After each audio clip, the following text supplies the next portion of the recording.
It began as a hushed conversation behind Kensington Palace walls one that aides tried to downplay and courtiers quickly silenced. But the look on Catherine, Princess of Wales, CS face, as she exited that private meeting said everything the palace couldn't. Something was wrong. And it involved Charlotte. What was first dismissed as a rumor soon turned into a royal firestorm, now confirmed by the very people who fought to protect it. Before we go deeper into what this really means for the royal family, make sure to subscribe so you don't miss a single update. The quiet tension inside Kensington Palace had been building for days, though no official statement had been made, and yet those within the inner corridors could feel it in the air, something unspoken, something carefully contained. Behind closed doors, a private meeting reportedly took place between Catherine William, Prince of Wales, and a select group of senior medical advisors, an unusual gathering that immediately raised alarms among palace staff who were accustomed to routine, not secrecy of this magnitude. Reports began surfacing of a sudden health development concerning Princess Charlotte, but the absence of detail only deepened the unease, creating a void quickly filled by speculation and quiet fear. Aides were instructed to maintain absolute silence, an order described by insiders as unusually strict even by royal standards, signaling that whatever was unfolding carried implications far beyond a typical family matter. Witnesses later claimed Catherine emerged from the meeting visibly shaken, her composure normally unbreakable slipping just enough to reveal the weight she was carrying. And in that brief moment, the carefully constructed barrier between public duty and private fear seemed to fracture. Those who saw her that day could not ignore the change. It was subtle, but undeniable. Later that evening, William was seen spending extended time with Charlotte, his protective demeanor unmistakable, his usual confidence replaced with something quieter, heavier, as if he already understood the gravity of what lay ahead. For weeks, media insiders had quietly speculated that something was off, pointing to subtle schedule changes, withdrawn appearances, and a pattern of cancellations that no longer felt coincidental. At the time, those whispers were dismissed as routine adjustments, the kind that often happened behind palace walls without consequence. But now, those same whispers were breaking into something far more serious, something impossible to contain, something that hinted at a deeper reality the palace had been trying to shield from the world. The narrative was no longer controlled, no longer predictable, and with each passing hour, the silence surrounding Charlotte's situation felt less like discretion and more like a warning, one that suggested this was not just a moment of concern, but the beginning of something far more profound, something that would challenge not only the family at its center, but the very structure of the institution itself. Because as the truth edged closer to the surface, one thing became increasingly clear. This was never just about a single moment, or even a single person, but about a legacy quietly unraveling in real time. But the chilling truth wasn't just about Charlotte's health, it was tied to a royal legacy that had long been buried, until now. When the palace finally spoke, it wasn't the words that stunned the public, it was what they carefully avoided saying. A brief statement, measured and deliberate, sent shockwaves across the world, raising more questions than it answered. The official announcement came without warning, released simultaneously across every royal communication channel with a precision that suggested careful orchestration rather than urgency, and yet the tone felt restrained, almost distant, as though the message had been filtered, softened, and stripped of anything that might reveal the full truth. It acknowledged a private family matter requiring immediate attention, but the deliberate absence of specifics became the real headline, because in a world where every royal word is weighed, analyzed, and remembered, what is not said often carries far more weight than what is. Observers immediately noticed that there was no direct reference to Princess Charlotte, no confirmation, no denial, not even a passing reassurance, and that silence alone was enough to send a ripple of unease through those who follow the monarchy closely. The tone, while formal, felt unusually guarded, hinting at internal sensitivity that went beyond routine protocol. And royal watchers were quick to point out that such carefully constructed ambiguity rarely appears without reason. It is often the language of containment, the kind used when the full reality is too complex or too delicate to be shared openly. As the statement spread across global media, it was dissected word by word, compared against past royal health disclosures involving senior figures, and analyzed for patterns, inconsistencies, and subtle deviations from established norms. Some pointed to the brevity as a signal of urgency, others to the lack of detail as a sign of internal disagreement. But almost all agreed on one thing: this was not a typical announcement. Behind palace gates, the situation appeared even more tense, with sources quietly suggesting that the release of the statement was not the result of a unified decision, but rather the outcome of mounting pressure to say something, anything, before speculation spiraled beyond control. Within the royal household, competing voices were reportedly clashing over how much should be revealed, with some advocating for transparency to maintain public trust, while others insisted on strict privacy to protect those at the center of the situation. Catherine, Princess of Wales, and William, Prince of Wales, were said to be navigating this tension carefully, balancing their roles as public figures with their responsibilities as parents, fully aware that every decision carried consequences not just for their family, but for the institution itself. What made the announcement even more unsettling was not just its content, but its timing.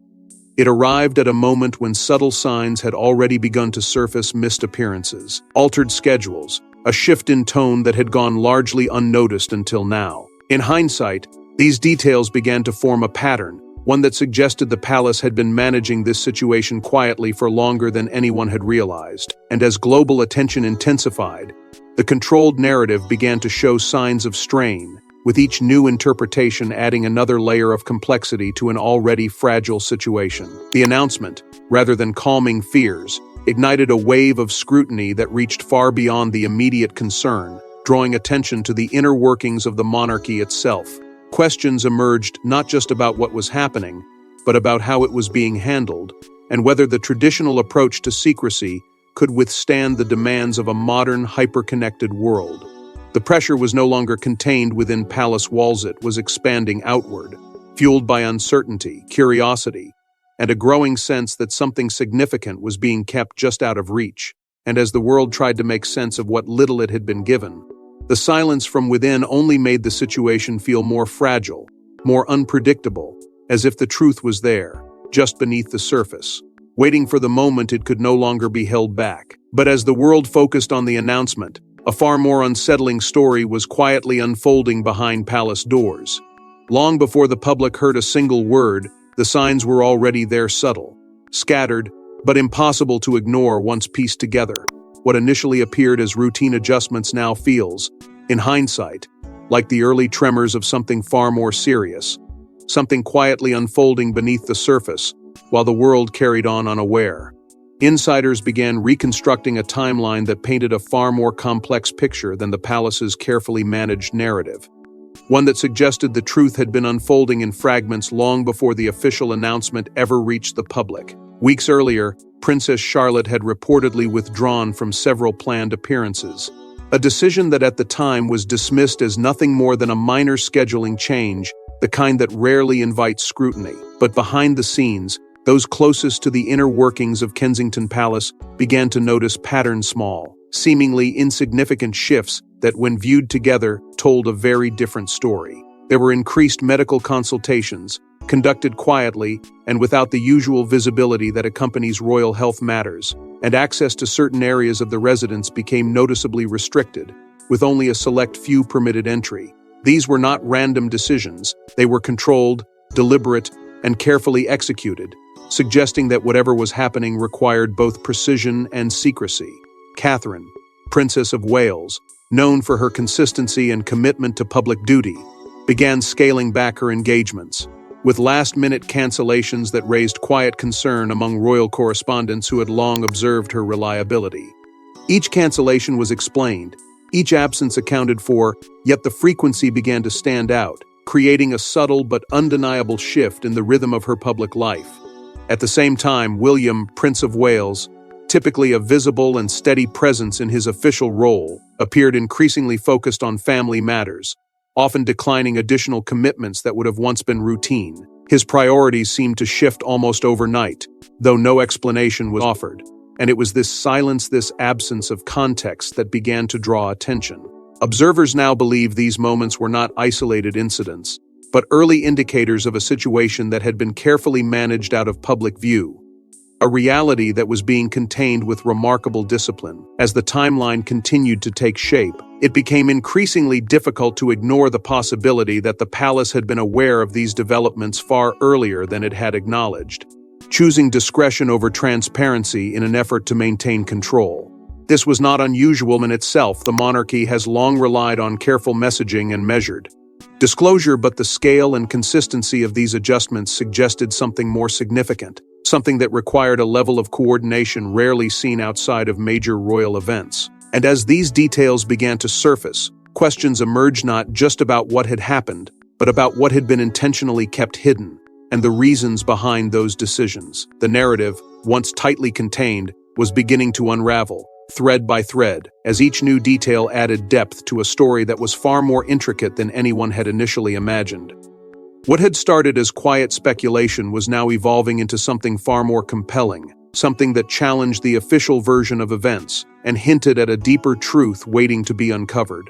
And as more pieces fell into place, the focus began to shift away from the timeline itself and toward the individuals shaping it, because behind every decision, every silence, and every carefully chosen word, there were people making choices that would ultimately define not just this moment, but the future of the monarchy as a whole.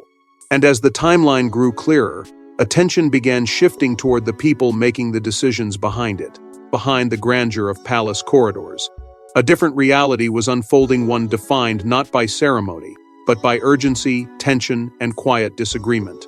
Inside the inner circle, the atmosphere had shifted in ways that could not be publicly acknowledged, but were deeply felt by those navigating it, as reports began to describe a growing divide over how the situation should be handled, and, more importantly, how much of it the world should be allowed to see.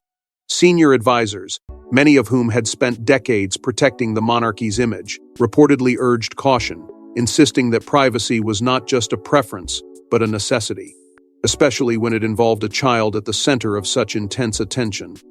They argued that once details were released, they could never be reclaimed, and the consequences would extend far beyond the immediate moment. But others within the palace structure saw things differently, warning that silence itself was becoming a liability, that the absence of clarity was fueling speculation at a pace that could soon become uncontrollable. At the heart of this tension stood Catherine, Princess of Wales, whose composure had long been one of her defining strengths, yet who now faced a situation that tested that strength in ways few could fully understand.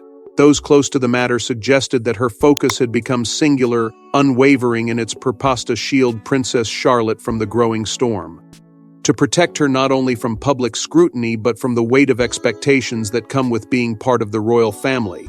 This was no longer about appearances or obligations. It was about safeguarding something deeply personal in the midst of something profoundly public. And in doing so, Catherine was said to be drawing a line, quietly but firmly, between what the world was entitled to know and what would remain within the family. At the same time, William, Prince of Wales, began to take on a more assertive role, stepping into a position that required both emotional strength and strategic clarity.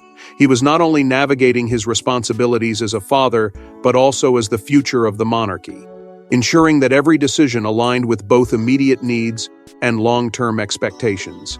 This dual responsibility placed him at the center of the unfolding situation, where every choice carried weight, every action had consequence, and every silence spoke louder than words. His approach, according to those observing closely, was measured yet firm, reflecting a determination to maintain stability even as the pressure around him continued to build. Within the palace itself, the environment became increasingly controlled, with staff members placed under strict confidentiality measures that limited the flow of information even among those who typically operated with a degree of openness. Access was restricted, communication was carefully managed, and movements were coordinated with a precision that underscored the seriousness of what was happening. This was not routine protocol, it was a deliberate effort to contain a situation that threatened to expand beyond the boundaries of control. Every detail mattered, every interaction was considered, and every decision was part of a larger effort to maintain balance in a moment that felt anything but stable. As the internal dynamics grew more complex, the contrast between personal responsibility and public duty became impossible to ignore. The monarchy, an institution built on tradition and continuity, was being tested by a situation that demanded both compassion and control, discretion and clarity. And with each passing day, that balance became harder to maintain, as the pressure from within collided with the expectations from outside, creating a tension that could no longer remain hidden indefinitely. The quiet disagreements, the carefully managed silences, and the unseen decisions were all part of a larger narrative that was slowly moving toward a breaking point, one that would not stay confined for much longer. But the pressure wasn't contained within palace walls, it was beginning to spill into the public eye. What started as quiet concern quickly turned into a global conversation, as millions searched for answers the palace refused to give. The reaction was immediate, overwhelming, and impossible to contain, as the carefully controlled narrative that once defined royal communication began to fracture under the weight of public curiosity and rising uncertainty. Within hours of the announcement, social media platforms were flooded with speculation, with voices from every corner of the world attempting to interpret what had not been said, each theory building on the silence left behind. Some expressed genuine concern, focusing on the well-being of Princess Charlotte, while others ventured into more uncertain territory, crafting narratives from fragments, drawing conclusions from absence rather than fact. The lack of clarity became its own catalyst, fueling a cycle where each unanswered question gave birth to another, creating a momentum that the palace could neither guide nor fully suppress. Royal commentators, long accustomed to reading between the lines, stepped forward in an attempt to provide context, but even their insights carried an unusual hesitancy. Without concrete information, their analysis remained speculative, framed carefully, to avoid overstepping into territory that could not be confirmed. This uncertainty did not weaken the conversation, it intensified it, adding layers of complexity to a situation already steeped in mystery. Comparisons began to emerge, drawing parallels between this moment and previous royal crises, each one revisited through the lens of what was happening now, as if history itself might offer clues to what the present refused to reveal. Amid this growing storm, public support for Catherine, Princess of Wales, and William, Prince of Wales, surged, with many voices defending their decision to prioritize family privacy over public disclosure. To some, their silence was not avoidance but protection, a deliberate choice to shield their child from the relentless scrutiny that accompanies royal life. Yet not everyone saw it that way.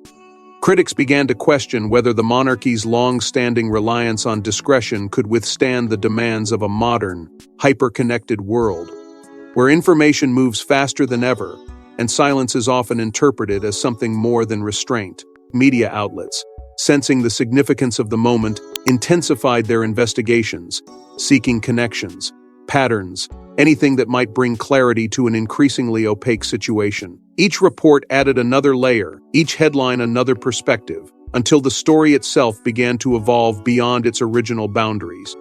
What had started as a contained announcement was now a global narrative, shaped not just by facts, but by interpretation, expectation, and the collective desire to understand what was being withheld. Inside the palace, this external pressure did not go unnoticed. It grew, steadily and persistently, forcing officials to navigate a public narrative that was becoming more complex by the hour. The challenge was no longer just about managing information, it was about managing perception.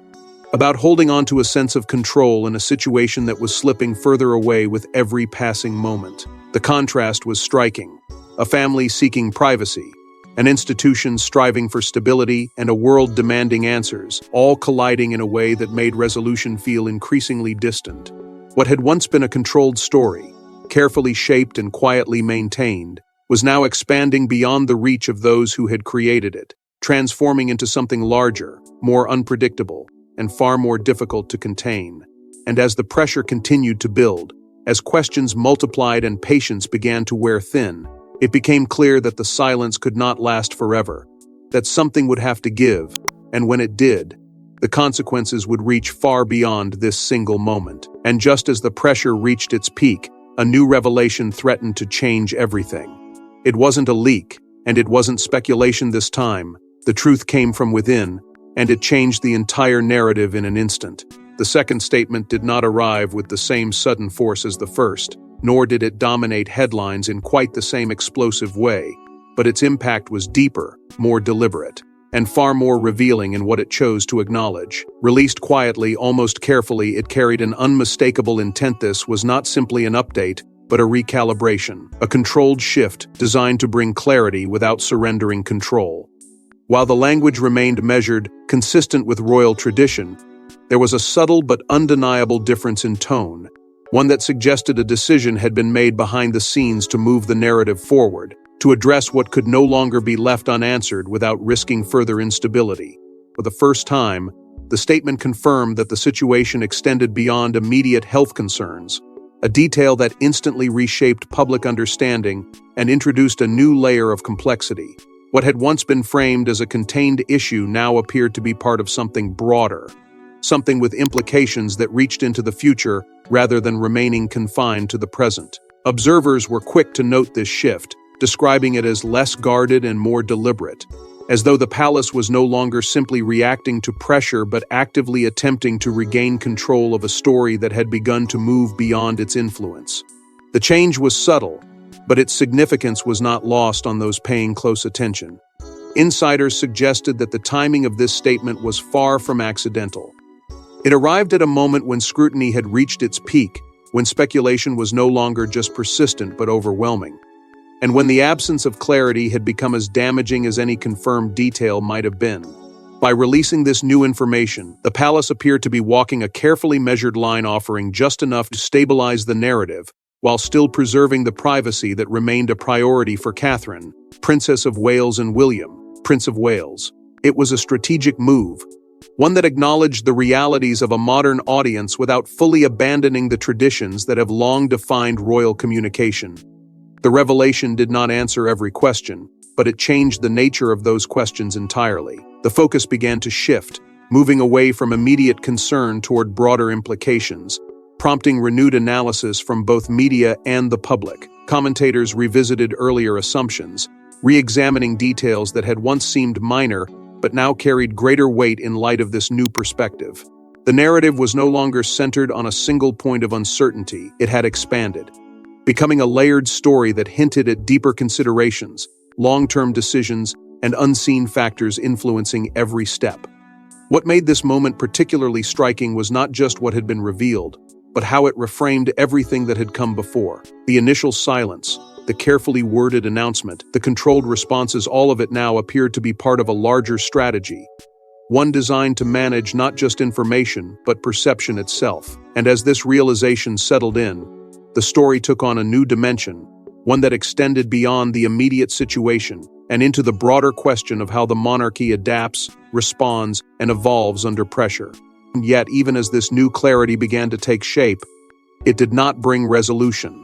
Instead, it deepened the mystery, adding complexity where simplicity had once been assumed, and leaving behind a sense that the most important pieces were still missing. The truth had moved closer, but it had not fully arrived, and with each new detail, the distance between what was known and what remained hidden seemed to grow rather than shrink. But even with this revelation, one question remained unanswered, and it was the one that mattered most. For all the statements, all the speculation, and all the careful wording, the palace had still not addressed the one question everyone was asking. Even after the second statement shifted the tone and introduced a broader perspective, uncertainty continued to linger, settling over the situation like a quiet but persistent weight that refused to lift. Analysts, commentators, and longtime royal observers began to point out that while more had been said, the most critical details still remained just out of reach, leaving space for interpretation. And in that space, the story continued to evolve. What had been offered felt intentional, measured, but ultimately incomplete, as if each clarification was designed not to resolve the narrative, but to reshape it without fully revealing its core. This delicate balance between disclosure and discretion has always been a defining feature of the monarchy. But in this moment, it was being tested in ways that felt unprecedented.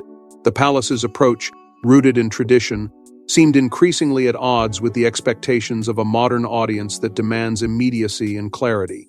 Silence, once seen as a symbol of control, was now being questioned, interpreted not just as privacy, but as avoidance, as something that invited scrutiny rather than deflected it. And yet, from within the royal family, the decision to maintain that silence appeared unwavering. Catherine, Princess of Wales and William, Prince of Wales, remained focused on what mattered most to them, choosing not to engage further with the public conversation, a choice that, rather than easing concerns, seemed to reinforce the seriousness of the situation. Their absence from the narrative became part of the narrative itself, a powerful statement made not through words, but through restraint. This silence carried weight. It suggested that what was being protected was not just sensitive, but significant. Something that required careful handling beyond the reach of public interpretation. And as the days passed, that sense of significance only grew stronger, prompting deeper reflection on what this moment truly represented.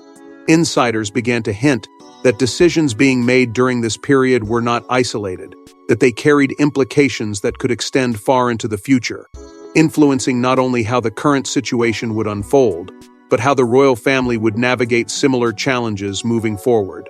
The focus, once centered almost entirely on Princess Charlotte, began to shift.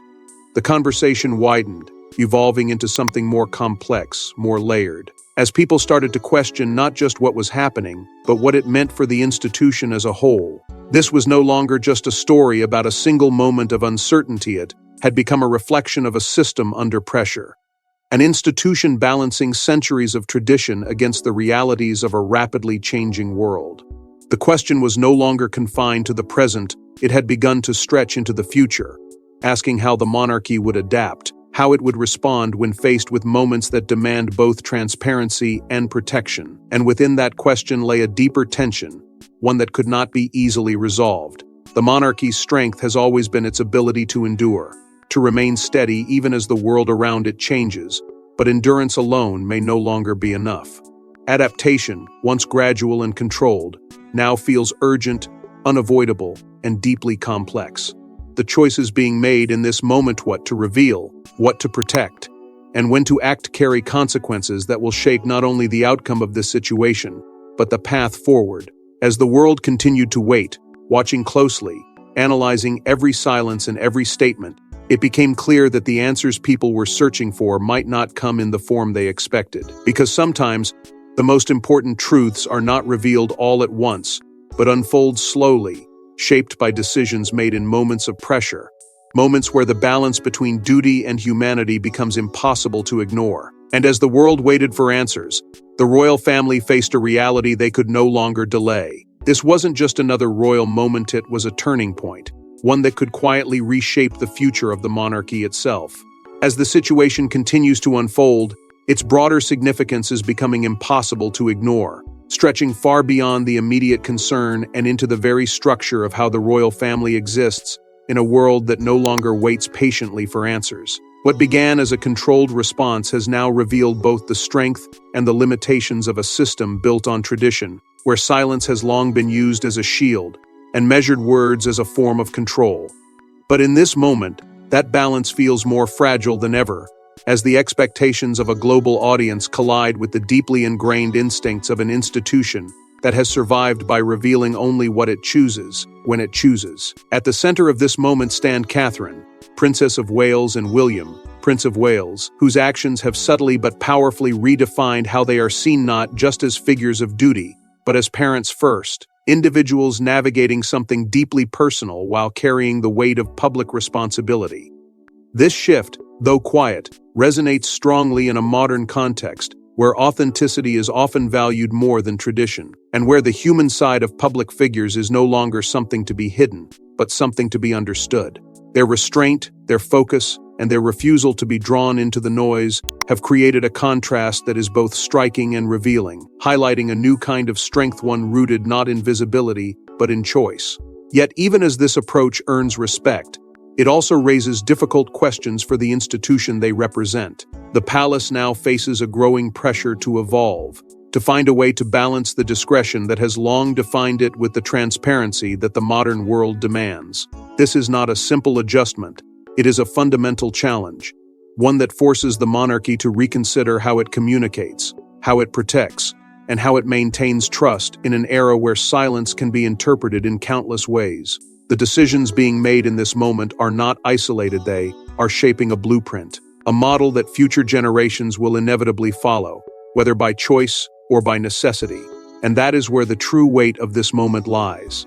Because what is happening now is not just about one situation, one family, or even one generation. It is about the direction of the monarchy itself, about how it adapts without losing what defines it, and how it remains relevant without surrendering its core identity. The contrast is stark. An institution built on centuries of tradition, now standing at the edge of a reality that demands change, clarity, and connection in ways it has never fully embraced before. This tension, this quiet but undeniable shift, is what makes this moment feel so significant, so consequential, even as so much remains unspoken. There are still many questions, many of them, and not all of them will be answered quickly, or even publicly. But perhaps that is part of the story, part of what makes it so compelling, because the absence of answers forces a deeper reflection on what truly matters, on what is being protected, and on what is at stake. The announcement, the silence, the careful steps taken in between, they have already left a mark. Not just on those directly involved, but on the institution as a whole, shaping perceptions, expectations, and the path forward in ways that may only become fully clear with time. And as the story continues to unfold, the world watches, waiting for the moment when silence finally gives way to truth. Thanks for watching. Please don't forget to like and subscribe, and we will see you in the next one.